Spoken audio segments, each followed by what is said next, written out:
नमस्कार, सुप्रभात। आप देख रहे हैं खबर एचपी और समय हो चला है हिमाचल की 25 बड़ी खबरों को जानने का। तो आइए एक नजर डालते हैं 25 बड़ी खबरों पर फटाफट अंदाज में। इससे पहले यदि आप वीडियो को लाइक नहीं किए तो लाइक कर दीजिए और चैनल को सब्सक्राइब कर लीजिए। बैकडेट से रेगुलर होंगे अनुबंध कर्मचारी, कार्मिक विभाग ने जारी किया आदेश। मुख्यमंत्री सुखविंदर सिंह सुक्खू की बजट घोषणा के अनुसार राज्य सरकार ने 30 सितंबर 2024 और 30 सितंबर 2025 को 2 साल का अनुबंध कार्यकाल पूरा करने वाले कर्मचारियों को भी बैकडेट से नियमित करने के आदेश दिए। इन्हें सितंबर के बजाय 1 अप्रैल से ही रेगुलर किया जा सका था, क्योंकि राज्य सरकार ने साल में 2 बार होने वाली रेगुलाइजेशन की प्रक्रिया को बदल दिया था। इन कर्मचारियों को राहत देने के लिए मुख्यमंत्री ने बजट में घोषणा की थी कि इन्हें बैकडेट से रेगुलर किया जाएगा। इसी घोषणा के अनुरूप कार्मिक विभाग के सचिव ने सभी प्रशासनिक सचिवों, मंडल आयुक्तों, विभाग अध्यक्षों और सभी जिलों के उपायुक्तों को ऐसे कर्मचारियों को 30 सितंबर 2024 और 30 सितंबर 2025 से ही रेगुलर करने के आदेश दिए हैं। अफसरों का वेतन रोकना असंवैधानिक, कानून के बिना नहीं किया जा सकता, ऐसा फैसला। Himachal Pradesh all India services association ने राज्य बजट 2026-27 में अधिकारियों के वेतन को स्थगित करने के प्रस्ताव पर कड़ी आपत्ति जताई है। इस संबंध में एसोसिएशन ने राज्य सरकार को एक अभ्यावेदन सौंपते हुए कहा कि ऐसा कोई भी कदम असंवैधानिक और नियमों के खिलाफ होगा। एसोसिएशन ने अपने अभ्यावेदन में स्पष्ट किया है कि एक बार वेतन अर्जित हो जाने के बाद वह कर्मचारी का अधिकार बन जाता है, जिसे बिना कानूनी प्रक्रिया के रोका या स्थगित नहीं किया जा सकता। केवल बजट घोषणा या प्रशासनिक आदेश कानून का स्थान नहीं ले सकते। दिव्यांग अभ्यर्थियों को मौका, 37 लेक्चरर पदों पर होगी भर्ती, इस डेट तक करें अप्लाई। हिमाचल प्रदेश में दिव्यांग अभ्यर्थियों के लिए सरकारी नौकरी का बड़ा अवसर सामने आया। निदेशालय स्कूल शिक्षा द्वारा लेक्चरर यानी कि स्कूल नियुक्त के 37 पदों पर भर्ती प्रक्रिया शुरू कर दी गई है। ये सभी पद दिव्यांग श्रेणी के उम्मीदवारों के लिए आरक्षित हैं और इन्हें क्लास 3 के तहत ट्रेनी बेसिस पर भरा जाएगा। पात्र अभ्यर्थी 30 अप्रैल 2026 तक आवेदन कर सकते हैं। आवेदन केवल इंग्लिश वर्जन में निर्धारित फॉर्म के माध्यम से ही स्वीकार किए जाएंगे। विभाग ने यह भी स्पष्ट किया है कि अभ्यर्थी हिमाचल प्रदेश का अस्थायी निवासी होना अनिवार्य है। इनमें अंग्रेजी 4 पद, हिंदी 5 पद, इतिहास 5 पद, राजनीति शास्त्र 5 पद, वाणिज्य 7 पद, गणित 2, रसायन विज्ञान 2, जीव विज्ञान 1, भूगोल शास्त्र 1, लोक प्रशासन सहित अन्य विषय शामिल हैं। में कुल 37 पदों में से दृष्टि बाधित, श्रवण बाधित और अन्य श्रेणियों के लिए अलग अलग आरक्षण निर्धारित किया गया है, जिससे सभी वर्गों को समान अवसर मिल सके।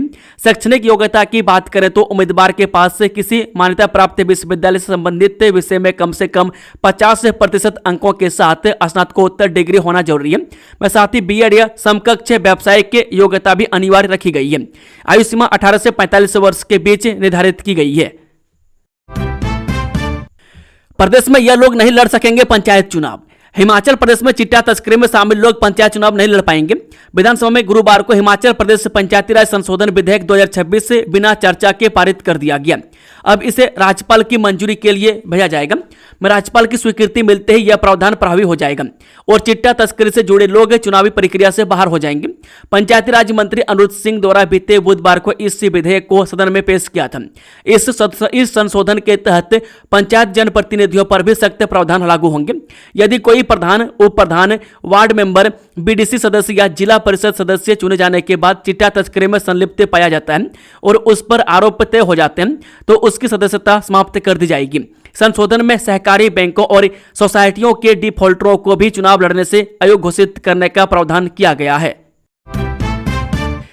सरकारी सीबीएसई स्कूलों के लिए टीचर टेस्ट मामले में 8 अप्रैल को होगी सुनवाई। हिमाचल प्रदेश हाईकोर्ट ने सीबीएसई स्कूलों के लिए टीचर टेस्ट मामले में अब 8 अप्रैल को सुनवाई होगी।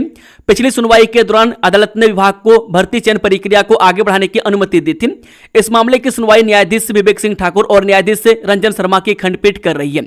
उधर प्रदेश सरकार ने 7 और सरकारी स्कूलों को सीबीएसई का दर्जा दे दिया।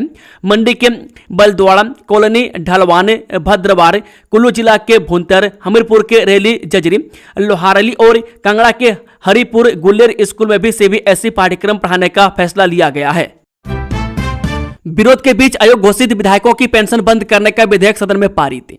हिमाचल प्रदेश विधानसभा बजट सत्र के आखिरी दिन गुरुवार को हिमाचल प्रदेश विधानसभा सदस्यों के भत्ते और पेंशन संशोधन विधेयक 2026 से विधानसभा में पारित हो गया।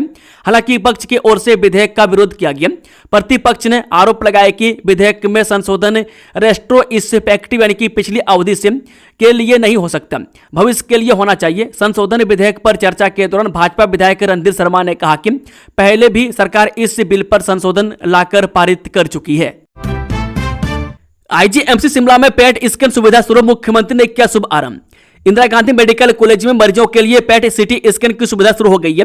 मैं कैंसर अस्पताल परिसर के रेडियोथेरेपी विभाग में गुरुवार को मुख्यमंत्री सुखविंदर सिंह सुक्खू ने करीब 25 करोड़ की लागत से स्थापित पेट सीटी स्कैन मशीन का शुभ आरंभ किया। सीएम ने न्यूक्लियर मेडिसिन ब्लॉक का उद्घाटन भी किया।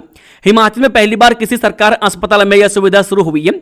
वहीं पॉजिट्रॉन एमिशन टोमोग्राफी यानी कि पेट स्कैन की सुविधा के शुरू होने से विशेष तौर पर कैंसर रोगियों का उपचार आसान होगा, बीमारी का सही पता लग पाएगा।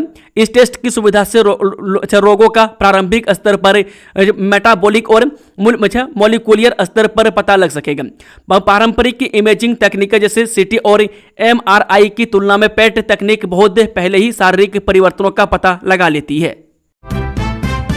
हिमाचल बिजली बोर्ड पेंशनरों को 2 दिन में होगा मेडिकल बिलों का भुगतान, बैठक में मिला आश्वासन।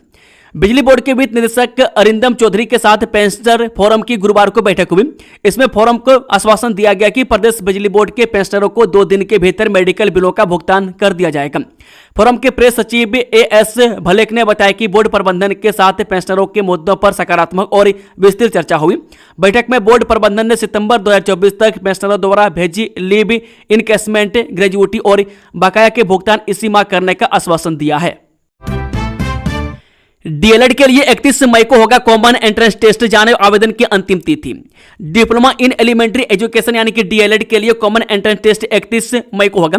मैं टेस्ट में हिस्सा लेने के लिए अभ्यर्थी 4 अप्रैल से ऑनलाइन माध्यम से आवेदन कर सकते हैं, जबकि 500 रुपये लेट फीस के साथ अभ्यर्थी 27 से 29 अप्रैल तक आवेदन कर सकेंगे। इस दौरान सामान्य वर्ग के अभ्यर्थियों को 900 रुपये, जबकि आरक्षित वर्ग के अभ्यर्थियों को 600 रुपये शुल्क देना होगा। हिमाचल प्रदेश स्कूल शिक्षा बोर्ड ने 2 वर्षीय डिप्लोमा कोर्स से डीएलएड 2026-28 के लिए पात्र अभ्यर्थियों से ऑनलाइन माध्यम से आवेदन मांगे हैं। इस संदर्भ में स्कूल शिक्षा बोर्ड के अध्यक्ष डॉक्टर राजेश शर्मा ने बताया कि ऑनलाइन आवेदन की प्रक्रिया 4 से 26 अप्रैल तक जारी रहेगी। इस दौरान यदि कोई अभ्यर्थी आवेदन करने से चूक जाता है तो वह 27 से 29 अप्रैल तक 500 रुपये के विलंब शुल्क के साथ आवेदन कर सकेगा। वहीं बोर्ड ने अभ्यर्थियों की सुविधा के लिए 30 अप्रैल से 2 मई आवेदन पत्रों में सुधार के लिए समय दिया है, जबकि प्रवेश परीक्षा 31 मई रविवार को करवाई जाएगी। उन्होंने बताया कि आवेदन करने वाले अभ्यर्थी परीक्षा की तिथि से 4 दिन पहले अपने एडमिट कार्ड शिक्षा बोर्ड की वेबसाइट से डाउनलोड कर सकते हैं। इसके साथ ही उन्होंने बताया कि आवेदन करने के लिए सामान्य वर्ग के अभ्यर्थियों के लिए 900 रुपये शुल्क देना होगा। वहीं SC, ST, OBC, PHH और EWS वर्ग के लिए अभ्यर्थियों को 600 रुपये शुल्क देना होगा। सीबीएसई स्कूलों में अस्थायी तौर पर सेवाएं देते रहेंगे एसएमसी शिक्षक, जाने विस्तार से। हिमाचल प्रदेश में सीबीएसई स्कूलों में कार्यरत एसएमसी यानी कि स्कूल प्रबंधन समिति के तहत नियुक्त शिक्षकों के भविष्य को लेकर शिक्षा विभाग में मंथन तेज हो गया। स्कूल शिक्षा निदेशालय ने सरकार को प्रस्ताव भेजकर इन शिक्षकों को फिलहाल यथावत रखने और बाद में चरणबद्ध तरीके से समायोजित करने की सिफारिश की है।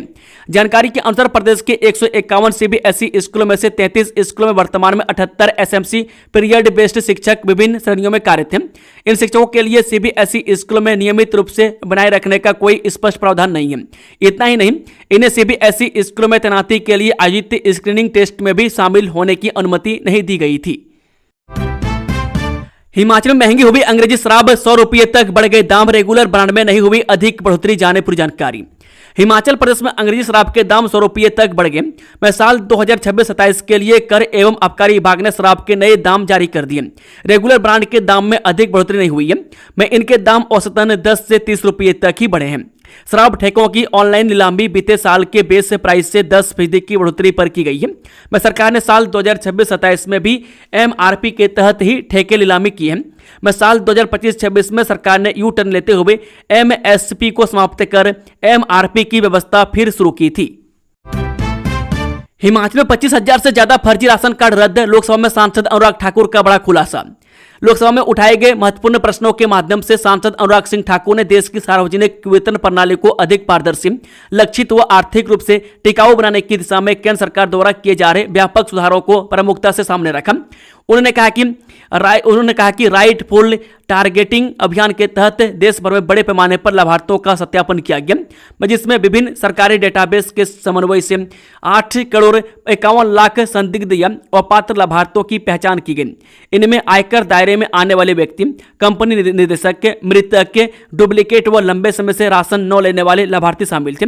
उन्होंने बताया कि राज्यों द्वारा जमीनी सत्यापन के बाद 2 करोड़ 21 लाख अपात्र लाभार्थियों को सूची से हटाया गया, जबकि 2 करोड़ 64 लाख को पात्र पाया गया।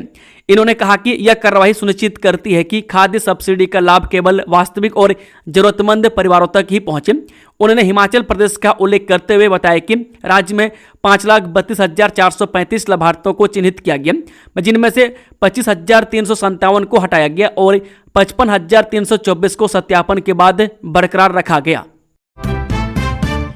हिमाचल विधानसभा का बजट सत्र अनिश्चितकाल के लिए स्थगित, 100% से अधिक रही कार्य उत्पादकता। हिमाचल प्रदेश विधानसभा का बजट सत्र गुरुवार को अनिश्चितकाल के लिए स्थगित हो गया। 2 चरणों में चले इस सत्र के दौरान कुल 16 बैठकों में विभिन्न विधायी कार्यों और नीतिगत मुद्दों पर विस्तृत चर्चा की गई। सत्र की शुरुआत 16 फरवरी को राज्यपाल के अभिभाषण के साथ हुई थी, जिसमें सरकार का नीतिगत एजेंडा रखा गया। इसके बाद 18 फरवरी को राजस्व घाटा अनुदान बहाल करने का प्रस्ताव पारित किया गया। बीच में अल्प विराम के बाद सत्र की कार्यवाही 18 मार्च से पुनः शुरू हुई। समय पर काम पूरा नहीं करने वाले ठेकेदारों पर होगी कार्रवाई, जुर्माने के साथ रद्द होगा टेंडर, सीएम सुक्खू। मुख्यमंत्री सुखविंदर सुक्खू ने कहा कि समय पर काम पूरा नहीं करने वाले ठेकेदारों पर सरकार कार्रवाई करेगी। उन्होंने कहा कि ऐसे कार्य जो अभी शुरू नहीं हुए हैं उन्हें रद्द करने का भी विचार किया जाएगा। विधायक कमलेश ठाकुर संजय रतन के सवाल के जवाब में हस्तक्षेप करते हुए मुख्यमंत्री ने यह जानकारी दी। मुख्यमंत्री ने कहा कि एक ठेकेदार को 1 या 2 ही काम दिए जाएं, इसका प्रावधान नियमों में किया जाएगा। उनकी जांच रिपोर्ट के आधार पर आगामी कार्रवाई की जाएगी। उक्त फॉर्म पर पहले भी 3 करोड़ 22 लाख का जुर्माना लगाया जा चुका है। विक्रमादित्य सिंह ने कहा कि PMGSY 3 के तहत 3000 किलोमीटर सड़कों का काम चल रहा है। उन्होंने कहा कि 31 जुलाई तक इनके कार्य को पूरा करने का लक्ष्य रखा गया। हालांकि PMGSY के कामों को पूरा करने के लिए केंद्र ने 2 वर्ष की एक्सटेंशन दी है। हिमाचल में अब तकनीकी और वित्तीय क्षमता देखकर ही मिलेंगे PMGSY परियोजनाओं के ठेके, विधानसभा में बोले सीएम सुक्खू। हिमाचल प्रदेश के मुख्यमंत्री सुखविंदर सिंह सुक्खू ने विधानसभा में कहा कि भविष्य में प्रधानमंत्री ग्राम सड़क योजना यानी कि PMGSY के ठेके पूरी तरह से ठेकेदारों की तकनीकी और वित्तीय क्षमता के आधार पर दिए जाएंगे। राज्य भर में सड़क परियोजनाओं में हो रही देरी और रुके हुए कामों के बीच यह कदम उठाया गया है, क्योंकि पहाड़ी इलाकों में कई सड़कों का काम तय समय से काफी पीछे चल रहा है। राज्य स्तरीय हरोली उत्सव 11 से 14 अप्रैल तक भव्य शोभा यात्रा से होगा आगाज। राज्य स्तरीय हरोली उत्सव 2026 का आयोजन इस वर्ष से 11 से 14 अप्रैल तक हरोली रामपुर पुल के समीप सोमभद्रा नदी के तट पर स्थित हरोली मैदान रोड़ा में किया जाएगा। उत्सव का शुभारंभ 11 अप्रैल को जल शक्ति विभाग के विश्राम गृह परिसर से निकाली जाने वाली भव्य शोभा यात्रा के साथ होगा। बैसाखी पर्व 14 अप्रैल से जुड़ा यह प्रदेश का एकमात्र राज्य स्तरीय मेला माना जाता है। उत्सव की तैयारियों को लेकर जिला प्रशासन ने गति तेज कर दी है। उप मुख्यमंत्री मुकेश अग्निहोत्री ने बुधवार को अधिकारियों के साथ बैठक कर व्यवस्थाओं की समीक्षा की। उन्होंने निर्देश दिए कि सोमभद्रा नदी के तट नवविकसित हरोली मैदान रोड़ा में इस बार उत्सव भव्यता, सुव्यवस्था और व्यापक जन भागीदारी के साथ आयोजित किया जाए, ताकि बैसाखी की सांस्कृतिक छठा पूरे वैभव के साथ उभर सके। हिमाचल में ड्राइविंग टेस्ट और वाहन फिटनेस अब हाईटेक हुई। 5 से 10 मिनट में होगा वाहनों का परीक्षण। हिमाचल प्रदेश में अब वाहनों का परीक्षण 5 से 10 मिनट में स्वचालित परीक्षण केंद्रों पर होगा। केंद्र सरकार ने 7 ATS को मंजूरी दी है, जिनमें हरोली और नादौन में सरकारी केंद्र शामिल हैं। इन केंद्रों पर वाहन परीक्षण केवल 5 से 10 मिनट में किया जा सकेगा। साथ ही ऑनलाइन स्लॉट बुकिंग जैसी सुविधाएं भी उपलब्ध होंगी। उप मुख्यमंत्री ने विधानसभा में उप मुख्य सचेतक केवल सिंह पठानिया द्वारा नियम 65 के तहत उठाए गए मामले के उत्तर में यह जानकारी दी।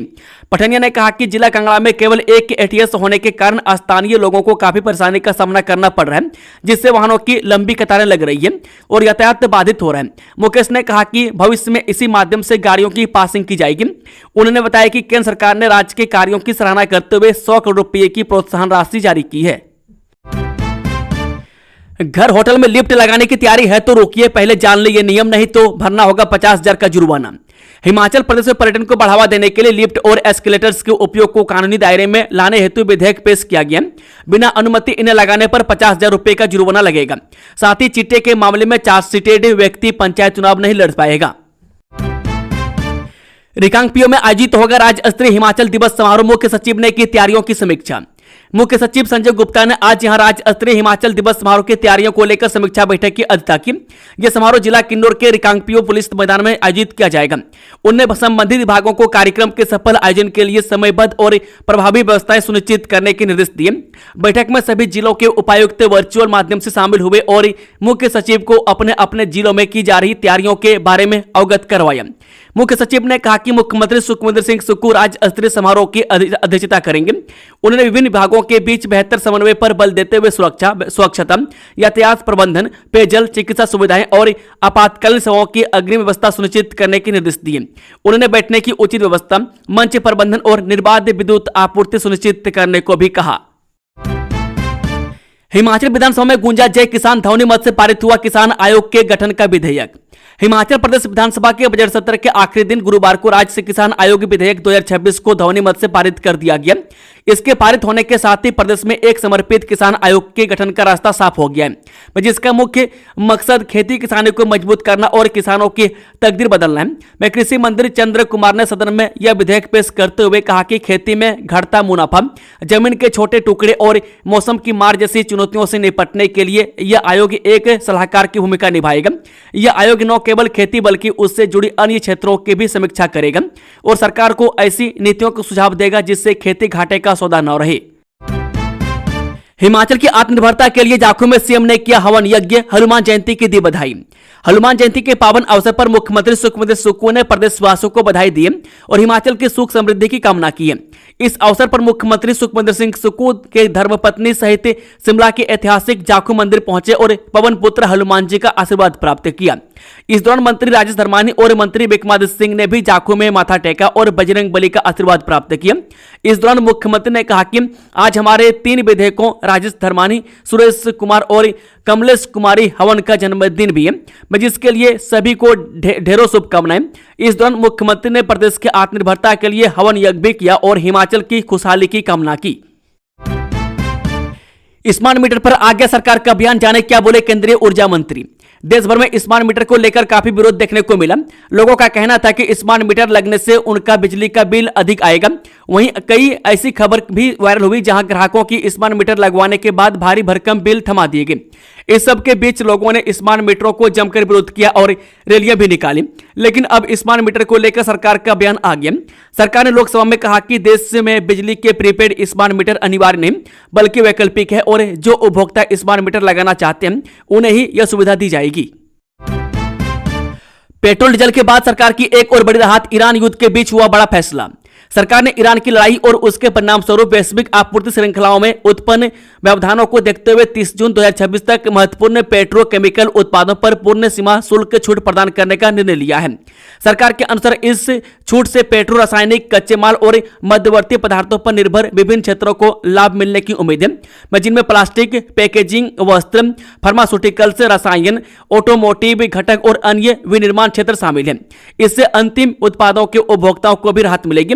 सरकार ने पिछले दिनों डीजल और पेट्रोल पर उत्पाद शुल्क में प्रति लीटर 10 रुपये की कटौती की थी, ताकि घरेलू पेट्रोलियम वितरण कंपनियों को कच्चे माल के दाम में उछाल के कारण घरेलू बाजार में पेट्रोलियम उत्पादों के दाम बढ़ाने को मजबूर न होना पड़े।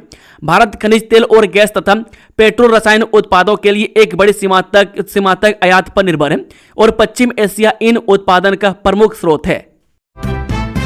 संसद में उठी एचपीयू को केंद्रीय विश्वविद्यालय बनाने की मांग, हिमाचल के इस संसद ने शिक्षा मंत्रालय को दिया प्रस्ताव। हिमाचल प्रदेश की राजधानी शिमला स्थित हिमाचल प्रदेश विश्वविद्यालय को केंद्रीय विश्वविद्यालय का दर्जा देने की मांग अब संसद तक पहुंच गई है। राज्यसभा सांसद और विश्वविद्यालय के पूर्व कुलपति डॉक्टर सिकंदर कुमार ने इस मुद्दे को उठाते हुए शिक्षा मंत्रालय से औपचारिक आग्रह किया है। उनका कहना है कि इससे प्रदेश के लाखों छात्रों को बेहतर शिक्षा सुविधाएं मिल सकेंगी। बजट सत्र के दौरान राज्यसभा में शून्यकाल के समय डॉक्टर सिकंदर कुमार ने इस विषय को जोरदार तरीके से उठाया। उन्होंने कहा कि हिमाचल प्रदेश जैसे पहाड़ी राज्य में उच्च शिक्षा के लिए हिमाचल प्रदेश विश्वविद्यालय एक प्रमुख केंद्र है, जहां बड़ी संख्या में छात्र पढ़ाई कर रहे हैं। हिमाचल में अचानक गायब हुई मां, बेटी और ननद। इस जिले में 3 महीने में 110 महिलाएं लापता। हिमाचल प्रदेश में एक साथ मां, बेटी और ननद के लापता होने से लोगों में दहशत का माहौल है। रहस्यमयी गुमशुदगी का यह मामला मंडी जिले के उपमंडल गौहर से सामने आया है। यहां 23 साल की एक महिला अपनी 11 माह की बच्ची और 13 साल की ननद को साथ लेकर अचानक लापता हो गई है। वहीं इस घटना के बाद से परिवार सहित पूरे क्षेत्र में सनसनी का माहौल है। डीएसपी मंडी दिनेश कुमार ने बताया कि कटवाड़ी की रहने वाली 23 वर्षीय निशा कुमारी मंगलवार शाम को अपने मायके जाने की बात कहकर घर से निकली थी। उस समय उसके साथ उसकी 11 महीने की बेटी और 13 साल की ननद भी मौजूद थी, लेकिन उसके बाद तीनों ही कहां गई इसका कोई भी सुराग नहीं लग पाया। पर जब तीनों निशा के मायके नहीं पहुंची तो परिजनों ने अपने स्तर पर उनकी तलाश की। रिश्तेदारों से पूछताछ की गई और संभावित जगहों पर ढूंढा गया, लेकिन कहीं से भी कोई जानकारी नहीं मिल सकी। घर से निकलने के बाद निशा कुमारी का मोबाइल भी बंद आ रहा था, जिससे परिजनों की चिंता और बढ़ गई। जिसके बाद परिजनों ने बुधवार को गोहर पुलिस थाने में गुमशुदगी की रिपोर्ट दर्ज करवाई है। शराब ठेके के विरोध में उतरी नारी शक्ति। दौलतपुर चौक के पृथ्वीपुर सड़क पर किया चक्का जाम। ऊना जिला के अंतर्गत आते डंगो खास गांव में शराब का ठेका खोलने जाने के विरोध में स्थानीय लोगों विशेषकर महिलाओं का गुस्सा फूट पड़ा। आक्रोशित महिलाओं ने दौलतपुर चौक के पृथ्वीपुर मुख्य सड़क मार्ग पर बैठक कर सांकेतिक धरना दिया। इस प्रदर्शन के कारण कुछ समय के लिए सड़क पर वाहनों की आवाजाही पूरी तरह से बाधित हो गई। बाद में पुलिस के हस्तक्षेप और विभागीय आश्वासन के बाद मामला शांत हुआ। फर्जी तरीके से नौकरी पाने वाले डिप्टी रेंजर को 3 वर्ष का कठोर कारावास। सुंदरनगर की एक विशेष अदालत ने फर्जी अनुसूचित जनजाति प्रमाण पत्र के आधार पर सरकारी सेवा का लाभ लेने वाले एक पूर्व डिप्टी रेंजर की दोष सिद्धि को बरकरार रखा है। अतिरिक्त सत्र न्यायाधीश की अदालत ने आरोपी प्रकाश चंद की अपील को खारिज करते हुए निचली अदालत द्वारा सुनाई गई 3 साल की कैद और जुर्माने की सजा को उचित ठहराया है। मामले के अनुसार प्रकाश चंद 1983 में हिमाचल प्रदेश राज्य वन निगम में दैनिक भोगी के रूप में टिम्बर वाचर भर्ती हुआ था। 1991 में उसने खुद को गुज्जर बताते हुए एक प्रमाण पत्र प्रवेश किया, जिसके आधार पर उसकी सेवाएं नियमित कर दी गई। इसी फर्जी श्रेणी का लाभ उठाकर वह प्रमोट होकर डिप्टी रेंजर के पद तक पहुंच गया। वहीं काफलोग निवासी जीत राम की शिकायत के बाद मामले की जांच एसडीएम सरकाघाट से करवाई गई। मन्नत पूरी होने पर चिंतपूर्णी मंदिर पहुंचा श्रद्धालु। मां के चरणों में अर्पित की 4.5 तोले सोने की चोरी। जी हां, प्रसिद्ध शक्तिपीठ माता चिंतपूर्णी के दरबार में श्रद्धालुओं की अटूट आस्था लगातार देखने को मिल रही है। बुधवार देर शाम पंजाब से आए एक श्रद्धालु ने मन्नत पूरी होने पर मां के चरणों में 4.5 तोले सोने की चोरी भेंट की है। बाजार में इस स्वर्ण चोरी की कीमत करीब 6 लाख रुपये आंकी जा रही है। राजेश धर्मानी करेंगे 27वीं राज्य स्तरीय अंतर बहुतकनीकी महाविद्यालय प्रतियोगिता का शुभ आरंभ। बहुतकनीकी महाविद्यालयों की 27वीं राज्य स्तरीय खेलकूद एवं सांस्कृतिक प्रतियोगिता 7 से 9 अप्रैल तक बड़ू स्थित राजकीय बहुतकनीकी महाविद्यालय हमीरपुर में आयोजित की जाएगी। नगर एवं ग्राम नियोजन, आवास, तकनीकी शिक्षा, व्यावसायिक एवं औद्योगिक प्रशिक्षण मंत्री राजेश धर्मानी 7 अप्रैल को सुबह 10 बजे इस प्रतियोगिता का शुभ आरंभ करेंगे। राजकीय बहुतकनीकी महाविद्यालय हमीरपुर के प्रधानाचार्य चंद्रशेखर ने बताया कि इस 3 दिवसीय प्रतियोगिता में हिमाचल प्रदेश के 17 बहुतकनीकी महाविद्यालयों के लगभग 650 विद्यार्थी भाग लेंगे। उन्होंने बताया कि प्रतियोगिता के सफल आयोजन के लिए सभी तैयारियों को अंतिम रूप दिया जा रहा है। कांगड़ा एयरपोर्ट विस्तार के मुद्दे पर पक्ष विपक्ष में तीखी नोकझोंक। सीएम सुक्खू ने किया बड़ा ऐलान। कांगड़ा के गगल हवाई अड्डे के 3500 करोड़ रुपए के महत्वाकांक्षी विस्तार प्रोजेक्ट पर सदन में जब चर्चा हुई तो सत्ता पक्ष और विपक्ष के बीच तीखी नोकझोंक के साथ साथ ठहाके भी गूंजे। चर्चा की शुरुआत भाजपा विधायक पवन काजल के सवाल से हुई। उन्होंने उन 80-90 परिवारों का मुद्दा उठाया जो दशकों से पंचायत द्वारा आवंटित भूमि पर बसे हैं। उन्होंने सरकार से पूछा कि क्या इन बेघर होने वाले परिवारों को भी निजी भूमि स्वामियों के बराबर ही हक और मुआवजा मिलेगा। दोस्तों, खबरों का सिलसिला ये समाप्त होता है। अगर जानकारी पसंद आई तो वीडियो को लाइक, शेयर, चैनल को सब्सक्राइब जरूर कर लें। Thank you, all the best. जय हिंद, जय भारत, वंदे मातरम, जय हिमाचल।